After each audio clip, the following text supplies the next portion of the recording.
Muy bien, y ya se encuentra con nosotros nuestro invitado de esta noche, el ex canciller Miguel Rodríguez Mackey. Buenas noches, canciller, gracias por estar con nosotros. Gracias por la invitación, Beto.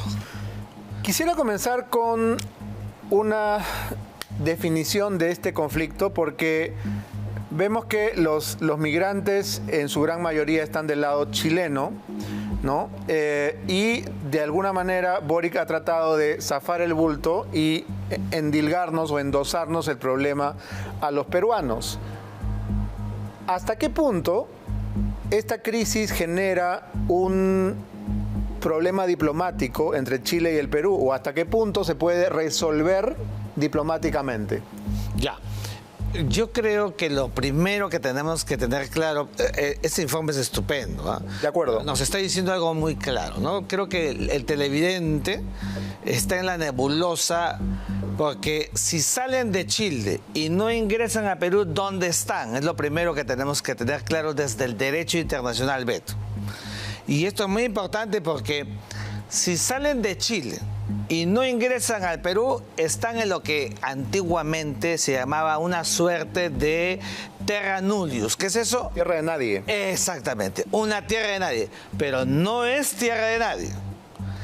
Es un espacio que por naturaleza es para la movilidad. Es para que nadie esté estático, nadie puede quedarse. Es para movilidad porque tienes que desplazarte de un punto a otro. Nadie puede hacer su casa ahí. Por lo tanto, la periodista tiene todo el derecho de andar en ese marco como el periodista chileno. Absolutamente. Por tanto, la Cancillería peruana hace rato debió enviar una nota de protesta por una infracción que acaban de cometer a los ojos de los dos países con una periodista que se quiere movilizar tanto como el otro lado. Y esto es muy importante porque eso pasa pues porque no leemos, no entendemos nuestros derechos, no leemos la historia de los límites de Alberto Wagner de Reina que aprendimos tú y yo en el colegio. Y esto es muy importante porque esto es política exterior. Otra vez, no hemos expresado protesta a Chile por esto que está pasando. Dos, mira, ve, lo que sucede sí ya es un problema diplomático. Y es diplomático porque, quieras o no, el asunto que comienza en Chile y se traslada al Perú en la medida en que quieren ingresar en nuestro país. Si Chile decide soberanamente expulsiones y deportaciones porque hay inseguridad ciudadana, a mí eso me parece bien y desde el derecho internacional es inoponible. O sea, no podríamos demandar a Chile porque lo haga. Lo mismo el Perú. Tampoco se le podría al Perú demandar porque prohíbe el ingreso. Dos derechos nacionales, Beto, que son absolutamente pétreos, no son oponibles. Si los dos no son oponibles, entonces los dos tienen que resolverlo porque esa gente son connacionales de países concernidos, es decir, fundamentalmente de venezolanos, de colombianos y de haitianos. Eso significa que hace rato debió levantarse una mesa para establecer un corredor humanitario. ¿Qué es exactamente el corredor? Porque mucha gente se imagina, claro, se imagina un callejón, se imagina un pasadizo. Sí. Y la otra pregunta es si los venezolanos van a querer hacer uso de ese corredor humanitario, porque muy probablemente muchos de los que están ahí no quieren volver a pasar hambre con Maduro.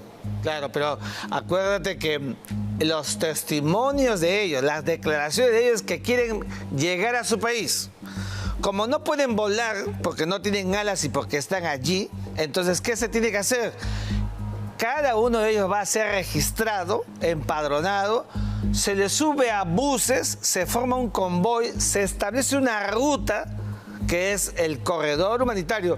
Mira, en el Medio Oriente se han hecho no con buses, hasta caminando, rutas para caminar, ¿ya?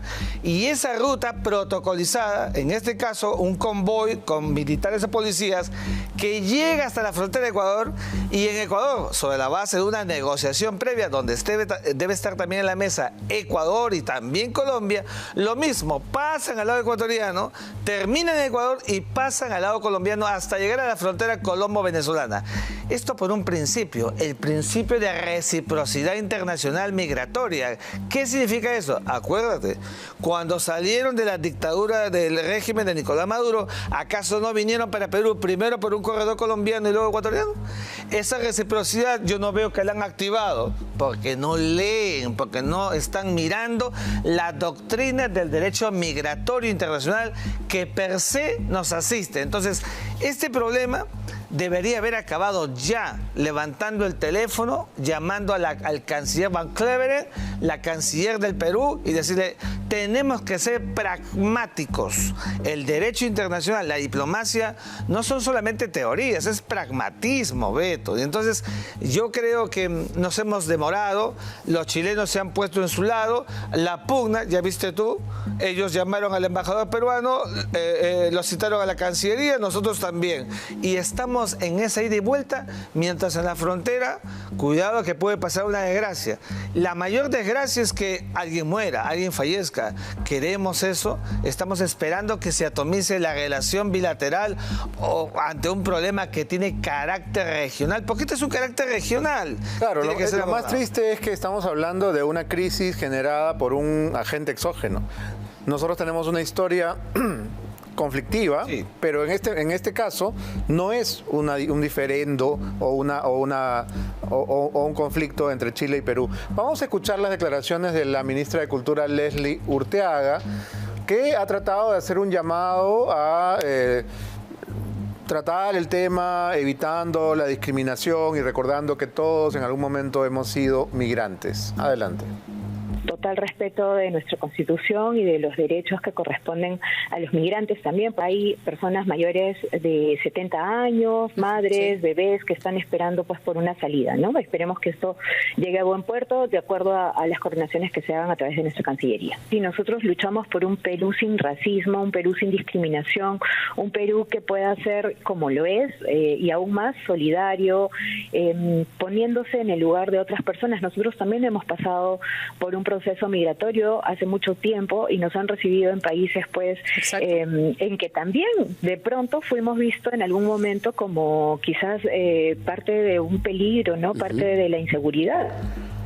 Mi vida va prohibida por no llevar papel, cantaba Manu Chao. Y las declaraciones de la ministra tienen más o menos ese espíritu, ¿no?, de conciliación y de solidaridad latinoamericana. Sin embargo, en este punto, canciller, cuando ya los casos de delincuencia, secuestros, crímenes, extorsiones, personas quemadas vivas, secuestros que terminan además en asesinatos brutales, como bien decía el jefe de Carabineros en el informe, el señor Ricardo Yáñez, esto nunca lo hemos visto antes, decía. No hemos visto que venga una persona y mate a un policía porque se le ocurre. Y sí, hemos llegado a niveles de violencia en el Perú que no vimos ni siquiera con Sendero Luminoso. Entonces, ¿se puede tener una actitud tan generosa, tan desprendida, tan solidaria, cuando vemos que parte de las personas que ingresan para eso? Mira, primero déjame decirte que ayer, 27 de abril, se han cumplido 96 años de la creación de Carabineros y que en el imaginario colectivo de los chilenos el Carabinero siempre ha sido muy respetado. Y el impacto ha sido justamente la causa de lo que ha promovido el gobierno de Chile para que salgan del país. No se puede ser más contemplativo. Mira, si hay algo que al Perú no se le puede imputar es que no es un país xenofóbico. Hemos recibido 1.800.000, 2 millones de venezolanos sin estar preparados por populismo desde Pedro Pablo Kuczynski hacia adelante, tenemos que decirlo. No estábamos preparados, no tenemos política migratoria. Lo que yo intuyo al escuchar a la ministra es que seamos blandengues, y blandengues en un país donde ya estamos viendo cómo, ¿no es cierto?, la delincuencia de extranjeros sigue en alza. Yo he propuesto en mi columna de Expreso hace 2 días, Beto, que haya una verdadera política nacional de deportaciones y de expulsiones de extranjeros que cometen delitos o que no merezcan estar en el país. Eso significa, en verdad, orden interno, No estamos hablando de la delincuencia nacional, que ya es un tramo que ni siquiera podemos corregir, arreglar.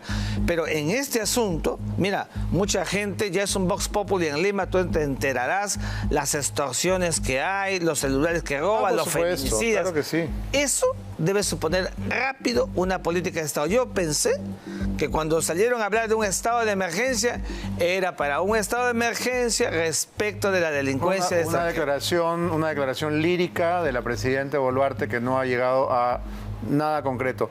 El ministro del Interior también declara en el mismo sentido. Parece que es una especie de consigna que los ministros salgan a los medios a hacer llamados navideños a la paz y la concordia cuando no es el caso, cuando necesitamos mano firme. Vicente Romero, ministro del Interior, nuevamente incurre en esta declaración parroquial de decir que los niños y los ancianos, ya creo que deberíamos superar esa etapa, ministro Romero.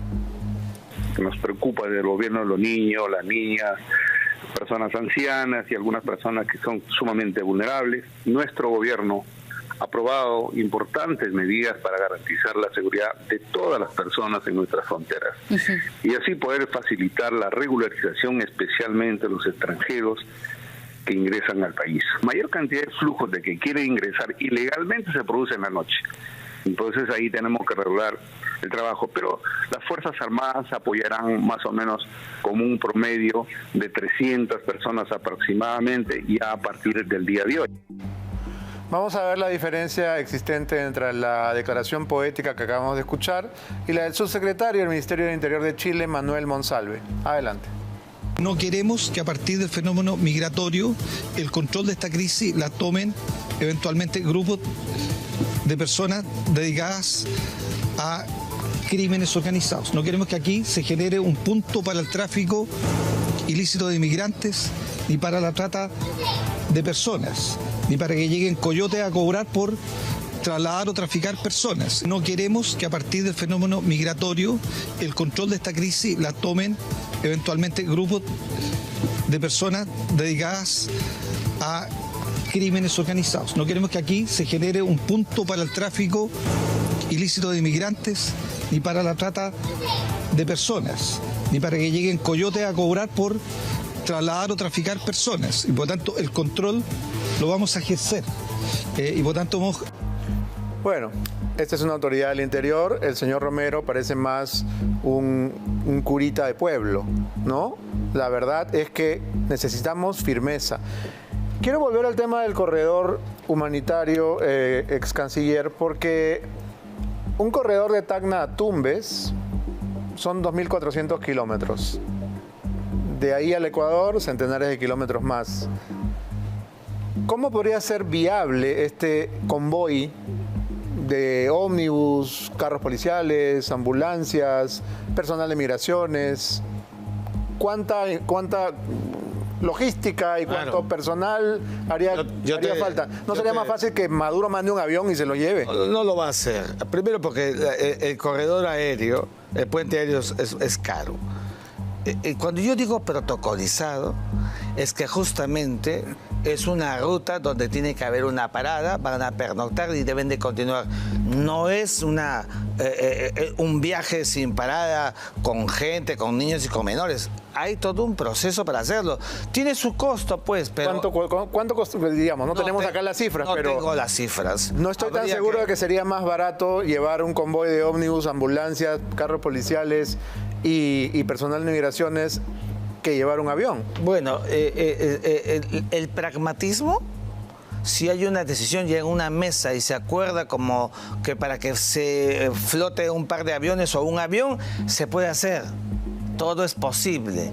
Pero a la luz de la experiencia que hemos visto, acuérdate cuando hubo un grupo de venezolanos que iban a ser expulsados.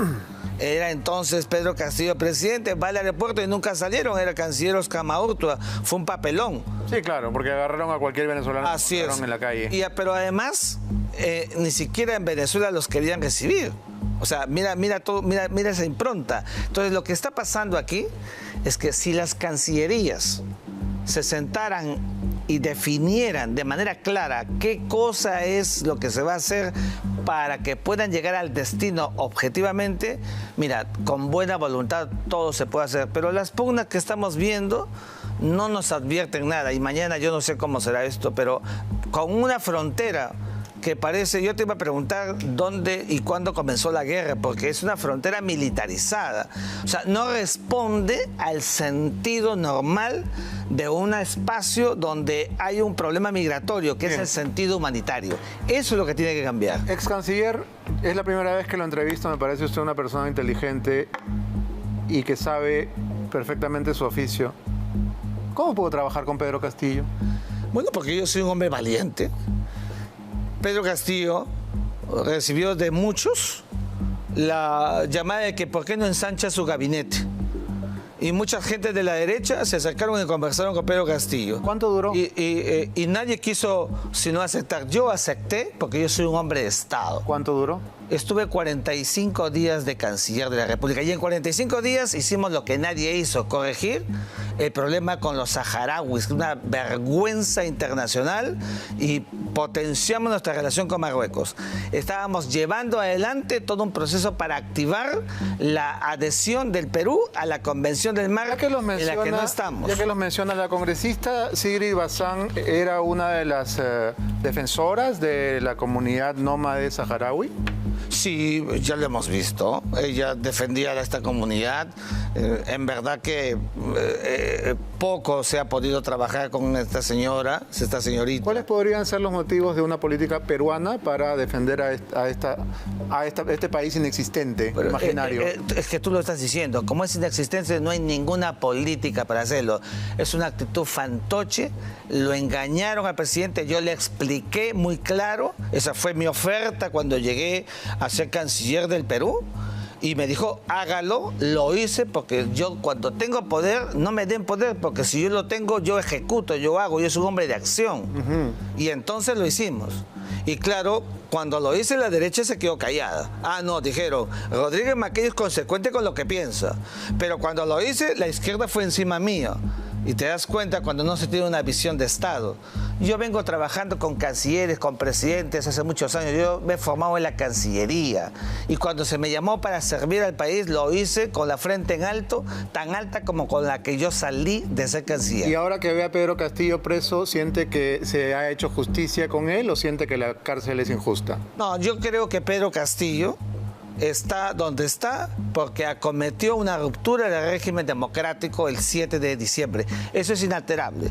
Superior a un golpe de Estado. Esto es una ruptura según la Carta Democrática Interamericana, y tendrá que resolver la justicia el tiempo que corresponda, y él tendrá que defenderse. Muy bien. Eso es muy claro y muy respetuoso, sobre todo con quien a mí me eligió canciller de la República.